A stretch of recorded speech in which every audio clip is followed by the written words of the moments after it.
Thank you for joining me for our daily devotional. Now, our scripture for today is John chapter 6, verse 15, and that says, "When Jesus therefore perceived that they would come and take him by force to make him a king, he departed again into a mountain himself alone." Now, Jesus was in all points tempted as we are, yet without sin. So the temptation for Jesus to submit to the crowd and exalt himself must have been there, but he did not respond to it.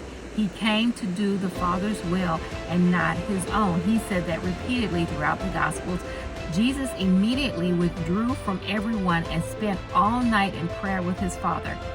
Prolonged prayer is an antidote for the temptation of pride and will work a God type of humility in your life.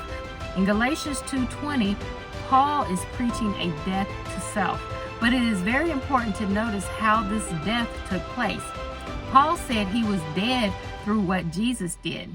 He experienced this death by simply reckoning what had already happened through Christ to be so.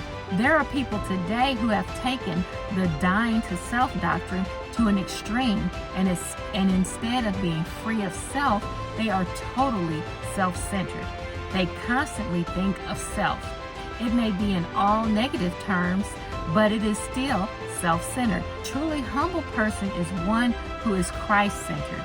Dying to self is not about self-hatred, but rather a love of Christ more than a love of self. We need not be just dead to self. We need to be alive to God. A focus on the denial of self without the enthronement of Christ leads to legalism. True humility is not a debasing of oneself or a hatred of oneself or our accomplishments. It is simply an awareness that all that we have and all that we are is a gift from God. Therefore, only a person who acknowledges God can truly operate in humility.